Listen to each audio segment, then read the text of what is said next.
ugane waya. Bega di ka era na ugane nu gena halaga. O ma lo ma ga ya. Ma la paga. Mpiti on paga o ya wa. Ya la ma wa go. On ba kwa swa. Ya nyi. Kwa wewe na unakala kimbega. Ongwa. Na pe gan. Kwa la na kimbi ya. Mo be na situation wa. Tasifa. Yangi kwa na kala kimbega. Ya nyi.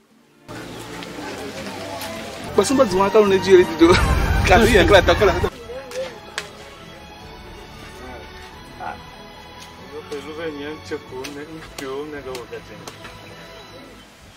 Bakwa, ukamera kasi nga ba kwa ma utira ngwari nyikwa.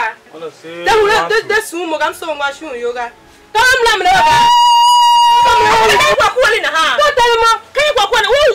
Kam che so gbuje wolo. Gbuje gam ti ma kasi nga kwa ada ga tira ngwari nyikwa. Na kwa gbuje won ye. Pero mo fish ma do tele mo. La mo ha ja kwa gbuje won to gbuje me ba. To tele mo. Akati na. De yosu. Kahana. De yosu. Awo e wo enyi. Ngemo kasangala mo elo kwa ya. Mo la vani me pale ni neshide. Ashide nyi oshima. Unegiga. Ami me pale won ne tina ni zafele. Aba gbiti o yin ebe ti le negi. De yosu ngwa patara ke mo haya. Ama sha ku gbiti me ka sima mo me pale ni ashide.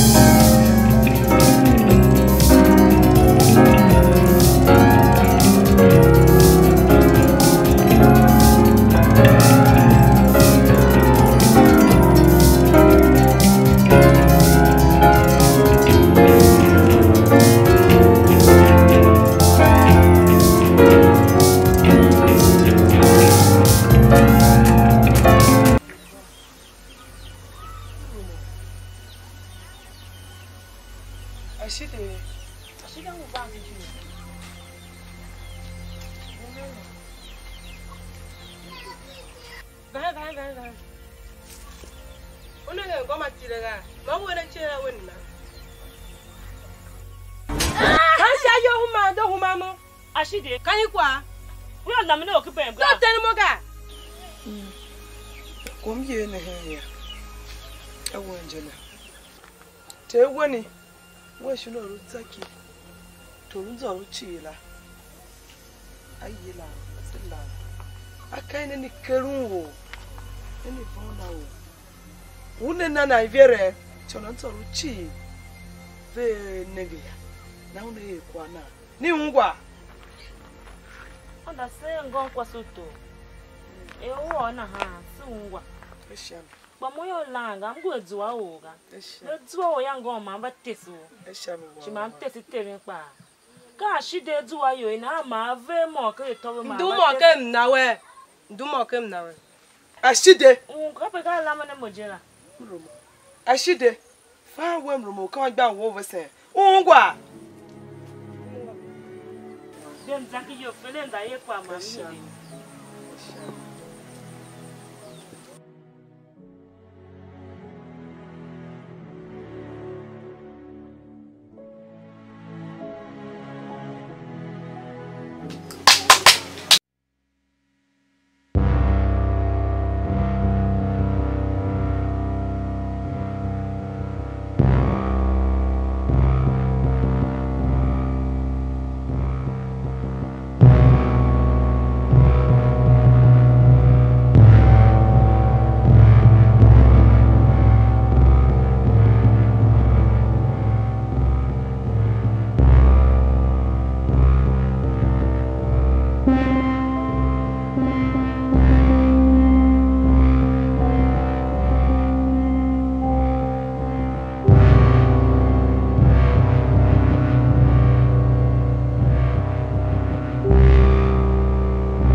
Mo nne ya so ni mala. Ka chuka sonde aka wone kwa zan yo. So ni na fa chona wiki ga mu wala wiji.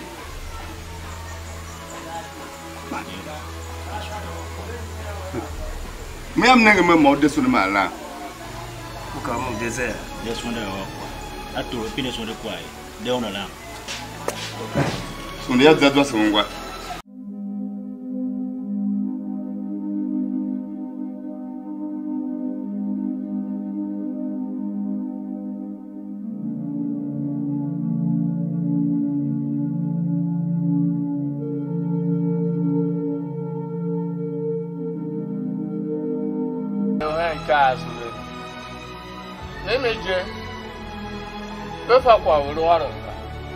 Shiano te asomba ro ka ha sure be gba nga to se ro ka ha sure ne wando bai we ma ne na hanga wando ha pa se we so wa se we wa no chuku ke ji me ya se wa mama ka se se wa ro bo fa akara ye na he go ne ya wa bo pamba yo sha sure ya maruka na bo si ye ngamba bo se wa ne se re lu ya na ba wa re na ha gamba ka ne ka sure be na ha ya la ne shima bushi sa o me shima ya me ya dom ga me so ni ye me ga kwa ra he poru ye Kai. So ni ka ko ye la. Bo je la jaki. Amungwa. Yo pa se. Tamna mo hita nega. Ngwanga. Mungwa. Angwa tamna mo hita nega. Angwa baya kwa wi ngwa tamo angwa ma ba henle mo ye. Cha ngwa kwa duwe ne sagra. Ya ka nye baga to si duwa. Ndo sulu nya si duwa. Si fa ko mba ya si peri. Afapa. Chilele bango la paga.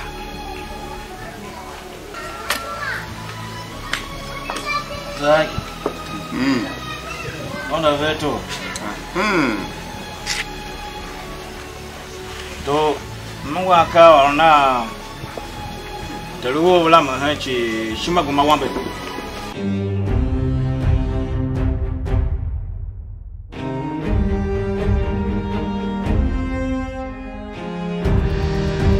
Kambana na. Ya sulu tuka ke uko ofera. Uka ha sulu. Onomba watelo mana. Mo banu ngakite okula. Orum kola shiya. Ona veto. Mbayemba mbahe ayirobe. Otivka itiohe aka di hanuga. To Yile. Wo to ko nyen ta ma kite ola. Jando chi. Daki. Yang si ya kete ba mo wan ya. Akure hepa. Sizu akhuwa. To ko nyen ta ma kite. To ko. Ile zara. Bashuma shime. Ocho yokwa, wipine yo. Aku deka. Magana ba fa to kuno kwa na sheri dola ga ya. Ko ikumi ota. Sikula kwa namba ande kiche. Una fatwa mo. Wa ba shuma nyo kala be. Kuma tsok baga. Semba se teme chi se fo sambalo ono kwa. Uvela. Na ha she ritawlo kuro he yo. Si hide na kijime. Na ha pe mlo wa tere. Basisa ne hijira. Sisa negene. Na ha se kure ne kwala here. Ayo asa de lunga. Su tem dol chi.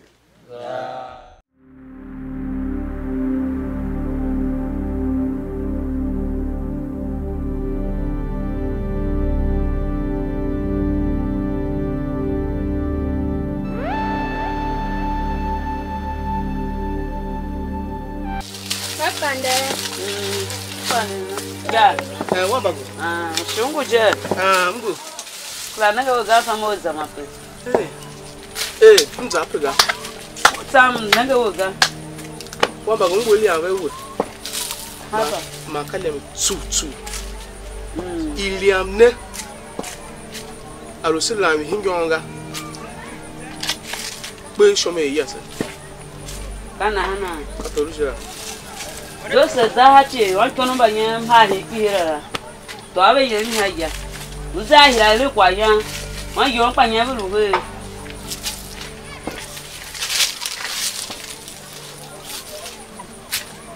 Wababu. Ya. Zayongo. Zayongo. Nugu mukara ni toyo shiraga. Ah. Nugu abuja. Atuma. Allah be nomo. Be dun she. Na kan kene. What say TV shakwa. Ya da ninga se hinti lan ha. Ta kwa maro kwa kwateji ne. Jena kwa singula vene vange ka kwa ne den mo memga. Mu kwatega. Kwa piri yoro na maga se ni na. Ka ko so mu pina go jira. Na e kwate. Ngone. Anenge unu du kwa ya to shaga. Uto mo wona binu kwa ko buga. Mso mega. Uye ni yo ya. The do ve kwate. Ngilu ni shumaga ilu watu buzwa. Kashama. Do fuche chive kwate. Na ko gene ya mama so ronwe. Tini kwate. Unu tini kwate.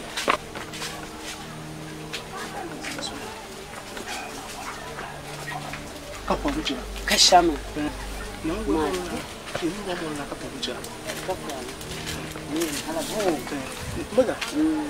Sida zuwa shimpe kasa zuwa da zuwa. Kashama mama zawo ko ayan kashimi. Anega.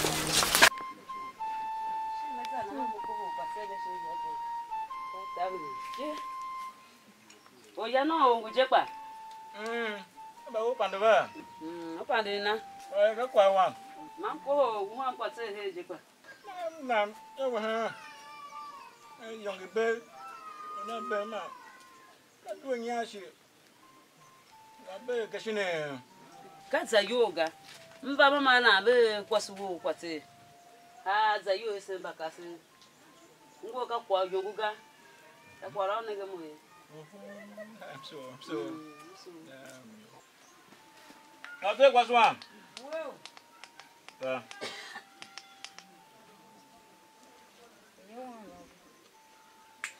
I think what's one. Go on back on the pin away.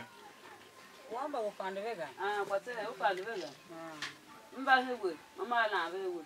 Makanya nyabe we so kwa. Ya kasi de hawasha kenga. Kasham.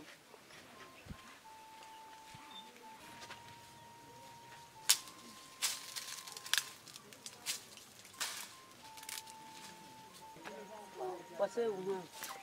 Mu ba lewe. Na kwa yo ase mushamala. Lunde ka okenyo. Ngo ya mabongo kwa ne chicha. Banege ruwe ya. Uwe kwa la moto. Kwa kwa mba masu. Na shimino wa yomba. Uji. Tire alunge do wasa una yukenga batensa. Kwase uma kana haga. Mkote sika video shima. Ngwaga. Kwa dizo yoga nguho. Ngo kana nalaga. Ngwaga. Yongo. Shima kwa din tango kwa wala ngwa kwa. Kai adon. Zaki. Ona vo Zaki unzolo chi. Zaki msu. Da van. Man mu kame jekwa. Zaki mungu wanu Zaki abonke kambe. Zaki abonke kambe. Waseto.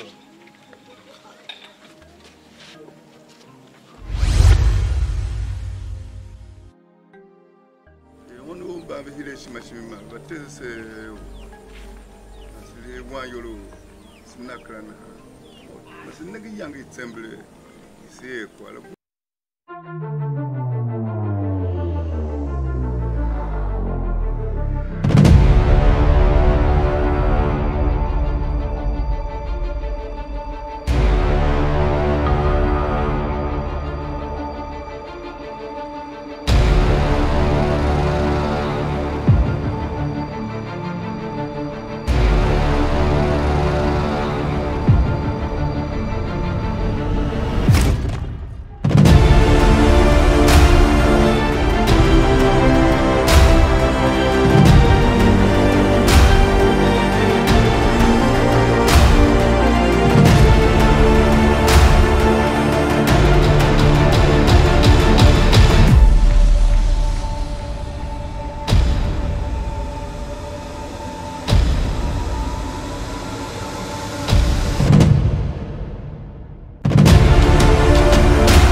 Se Zaki Nzoro.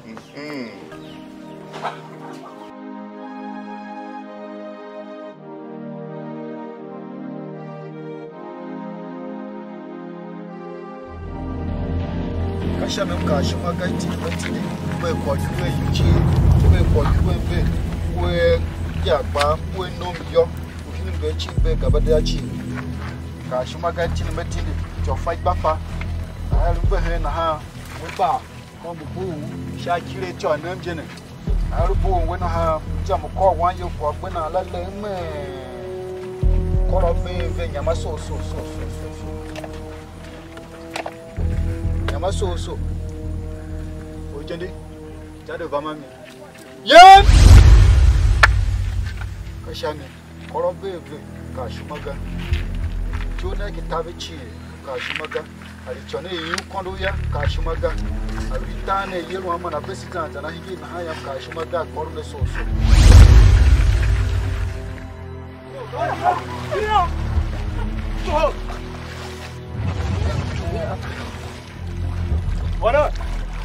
Wana kama wakati hela ha. Uti ayoba.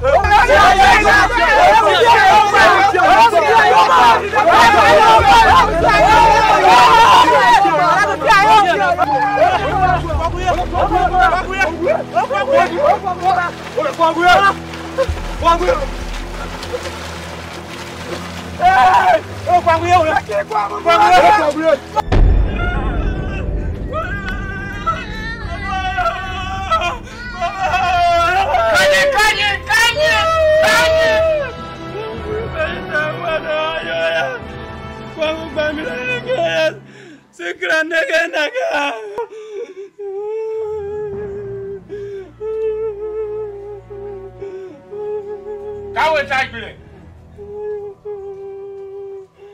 Mosha wawa. Mosha tagbile. Ore bo kwara di vela. Amo kan faga. O faga na bo. Baba le pa yo him ge he.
Tira right, so na kwishe kwa na evihe na ha ahamba yin se chi na ha kwa na don se to kwa na so fa be hive wa be do be hingiru komo ye be do shirim ge na ru se fa kwa na ma se wa ne Ba na ha chevi na Oba aqui. Wa dana na yo aso. Ka se wa chini ye. Na ba yo na wa se chini ga. Ba de na cho. Kasa baba sisi luwe chile wanye. So na chi. Na chi.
Mova na semba olen kwa dua mo ngule gwa kwa boga pa je na ba ha kwa bo yamanyi kwa fo me ka na hala ga elu na ha je moko gwa ba pa duwa kla na kla je kwate kunya unem imba mara ha chachi wo ahule yo wa chachi wo mo mvoso kwase maga ekyon kwase shongu ba yere ene wa ka ma na ha mu he yo kwate ngu we kuzamro wa he wega yem ke ya Raja yo ye.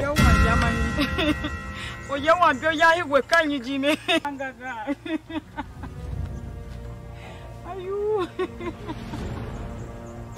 O ye wan tina kama mtamro.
Baramo. Mezo akwa hano vihimo kishima jega ne yo. Kanye. Meno aha ya ka so wa mri anva. Manum ne gbe wo hinya. Na kwa na mfa pa ebiduka. Na mbo tini we gbe pepe ya. Ka ta gbireva. Abo wa pa ku na obene. We wa na ru ya iru ere ya ma iru yira ka ku ne. Kashal. Muwa. Pepe. Do the town at time, Shahoda.